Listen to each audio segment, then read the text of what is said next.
हरे कृष्णा। तो आप सभी जानते हैं कि पितृ पक्ष का महीना चल रहा है। पितृ पक्ष मास जो है खास करके पितरों के लिए माना जाता है।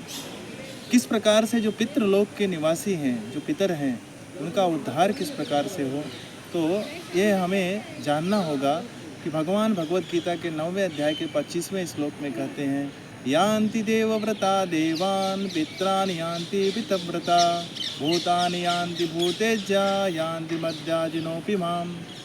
भगवान कहते हैं कि जो देवताओं की पूजा करते हैं वो देवलोक को जाते हैं, जो पितरों की पूजा करते हैं वो पितरलोक को जाते हैं, जो भूत प्रेतों की पूजा करते हैं वो भूत प्रेतों के लोक जाते हैं, और जो मेरी पूजा करते हैं वो मेरे लोक को जाते हैं।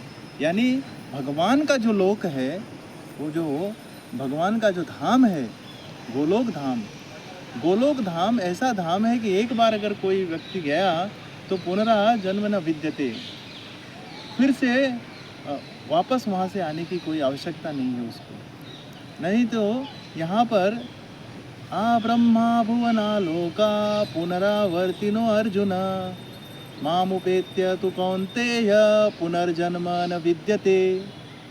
ब्रह्मा जी तक के लोक को कोई जाकर भी वापस पृथ्वी लोक को आना पड़ता है उसको, लेकिन एक बार अगर कोई भगवान के धाम में गया, भगवान के लोक में गया, उसे वापस आने की कोई आवश्यकता नहीं है।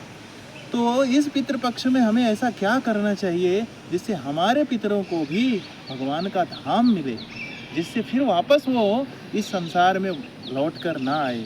इसके लिए हमें भगवान से प्रार्थना करनी होगी अपने पितरों के लिए, और उसके लिए भगवान विष्णु को हमें ऐसा उनको प्रसन्न करना होगा।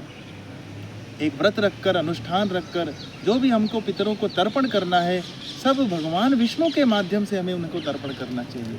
भगवान विष्णु का उन्हें महाप्रसाद खिलाना चाहिए, और भगवान विष्णु से हमें प्रार्थना करनी चाहिए कि हमारे पितरों को आप प्रसन्न रखिए और हमारी भक्ति से उनका उद्धार करके उन्हें वैकुंठ धाम की प्राप्ति करवाइए, उन्हें गोलोक धाम की प्राप्ति करवाइए।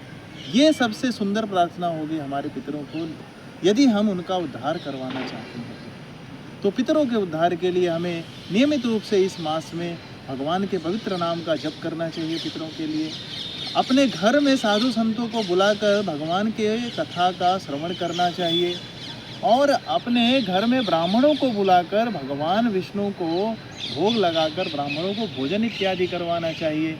यह सारे कार्य भगवान विष्णु या भगवान श्री कृष्ण के निमित्त होकर यदि हम करते हैं तो हमारे पितर प्रसन्न हो जाते हैं और भगवान प्रसन्न हो जाते हैं, और जिससे हमारे पितरों का उद्धार हो जाता है। हरे कृष्णा कृष्णा कृष्णा हरे हरे, हरे राम राम राम हरे हरे।